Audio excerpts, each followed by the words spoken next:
यक्षिणी। दोस्तों, आज हम बात करने वाले हैं ऐसे श्रापित ग्रंथ के बारे में जो एक श्रापित यक्षिणी के द्वारा लिखा गया है। जो कोई भी लालच में आकर इस किताब को पढ़ने की कोशिश करता है, या तो उसकी मृत्यु हो गई या फिर वो पागल हो गया। हालांकि अभी भारत सरकार ने इस ग्रंथ को पढ़ने पर पूरी तरह से बैन लगा दिया है।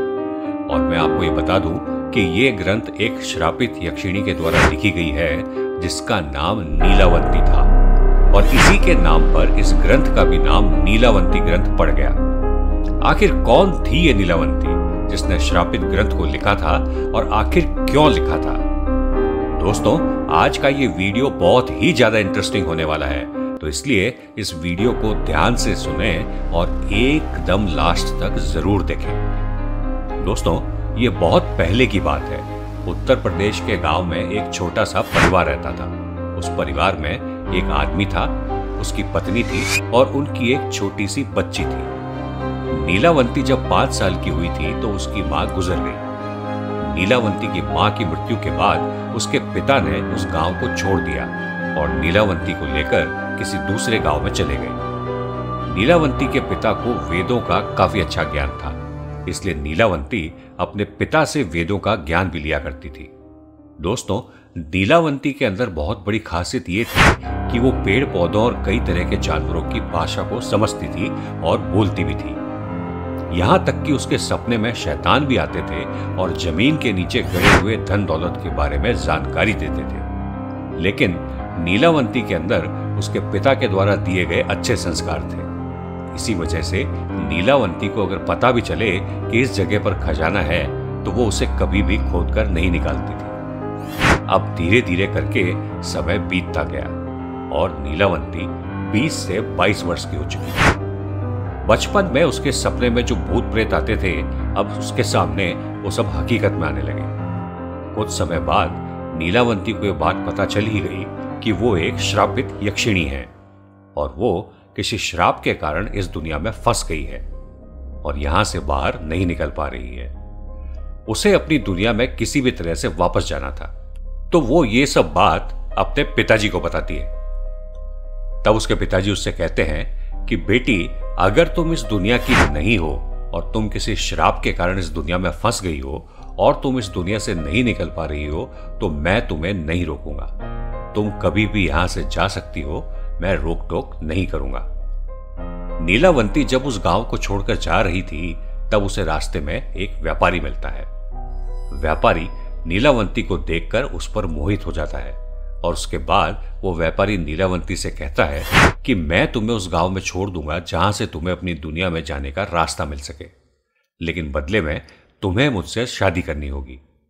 नीलावंती ने व्यापारी से मुस्कुराते हुए कहा कि मैं तुमसे शादी तो कर लूंगी, लेकिन मेरी एक शर्त है कि रात के समय में मैं कहां जाती हूं, क्या करती हूं, इसके बारे में तुम मुझे कभी भी नहीं पूछोगे। व्यापारी ने कहा, ठीक है, मुझे मंजूर है। उसके बाद व्यापारी नीलावंती को अपनी बैलगाड़ी में बैठाकर उस गांव में ले गया। फिर उसी शर्त के अनुसार नीलावंती ने उस व्यापारी से शादी भी कर ली। रोज रात के समय में नीलावंती बरगद के पेड़ के नीचे तंत्र मंत्र करने के लिए चली जाती थी। एक दिन रात के समय में जब नीलावंती उस बरगद के पेड़ के नीचे तंत्र मंत्र कर रही थी, उसी समय उस गांव के लोग वहां पहुंच जाते हैं और नीलावंती को कई सारे पशु पक्षियों की बलि देते हुए देख लेते हैं और उस व्यापारी को जाकर सारी घटनाएं बता देते हैं। जब अगली रात को नीलावंती तंत्र साधना के लिए निकलती है तो उसका पीछा करते हुए व्यापारी भी उसके पीछे चल पड़ता है और नीलावंती को ये सब करते हुए देखकर वो व्यापारी पूरी तरह से दंग रह जाता है और उसे भी आखिरकार पता चल ही जाता है कि नीलावंती आखिर जंगल में जाकर करती क्या है। लेकिन वो जो व्यापारी था वो नीलावंती को कुछ भी नहीं बताता है। अगले दिन नीलावंती के सपने में शैतान आकर बताता है कि कल जब तुम बरगद के पेड़ के नीचे तंत्र साधना करने के लिए जाओगी तो उसी समय बरगद के पेड़ के बगल से जो नदी बहती है, उसी नदी में एक लाश बहती हुई तुम्हें नजर आएगी। उस लाश के गले में एक ताबीज होगा और उसे तुम्हें खोल लेना है। उसके बाद तुम्हें उसी नदी में एक नाव पर सवार एक व्यक्ति दिखेगा और तुम उस ताबीज को उसी आदमी को दे देना और वो आदमी तुम्हें दूसरी दुनिया के दरवाजे तक पहुंचने में मदद करेगा। तुम्हें अपनी दुनिया में वापस लौटने का यही पहला और आखिरी मौका मिलेगा। अगले दिन लीलावंती फिर से उस बरगद के पेड़ के नीचे पहुंचकर तंत्र साधना करने लगी। तभी वो देखती है कि बरगद के पेड़ के बगल में जो नदी है उससे एक लाश बहती हुई आ रही है। वो तुरंत ही उस लाश के पास जाकर उसके गले में जो ताबीज होता है उसे निकालने की कोशिश करती है। उसी समय वहां पर उसका पति यानी कि वो व्यापारी आ गया और वो अपने असली रूप में आ जाता है। असल में जो उसका पति था वो कोई व्यापारी नहीं बल्कि एक शैतान था, बहुत ही भयानक शैतान था। वो व्यापारी अपना असली शैतानी रूप में आ जाता है। नीलावंती ताबीज की पहली गांठ ही खोल पाई थी और दूसरी खोलने ही वाली थी, तभी वहां पर गांव वाले पहुंच जाते हैं और कहने लगते हैं कि ये तो दोनों ही शैतान हैं, इन दोनों को मार डालो। गांव वालों ने अपने अपने हथियार लाकर उस शैतान को तो मार दिया, लेकिन नीलावंती बच गई। शैतान होने की वजह से वो दोबारा जिंदा हो गया और नीलावंती के पास जाकर कहने लगा कि तुम मुझे वो किताब दे दो जिसमें तुमने अपने इन मंत्रों को लिखा है, जिससे कि तुम पशु, पक्षी और पेड़ पौधों से बातें कर सकती हो।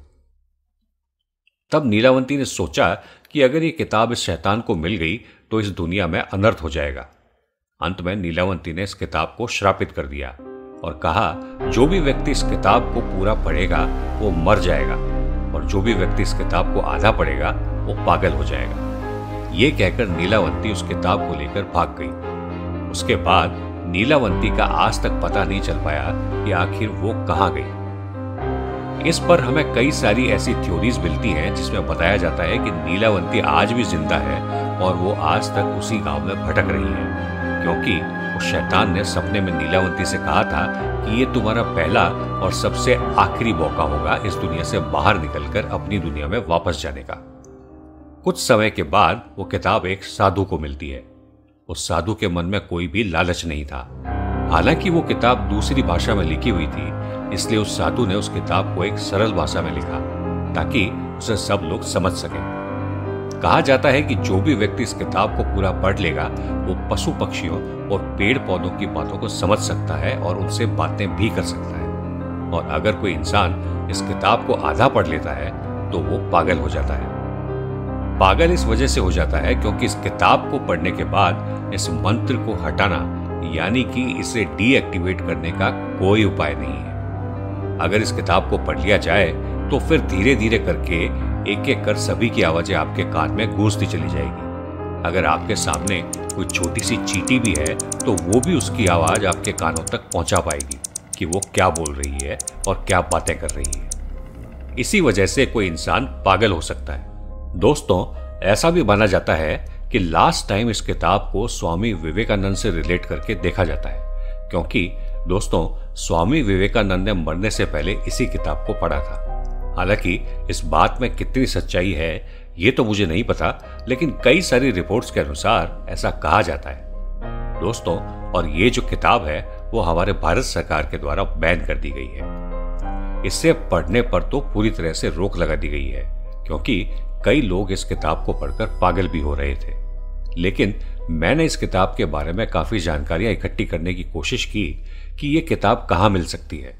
मैंने इंटरनेट पर कई जगह पर सर्च किया, लेकिन मुझे कहीं भी इस किताब के बारे में पता नहीं चल पाया कि ये आज किस जगह पर मौजूद है। दोस्तों, आपकी क्या राय है इन सब बातों पर हमें कमेंट्स में जरूर बताएं और हमारे चैनल को सब्सक्राइब भी जरूर कर लें। धन्यवाद।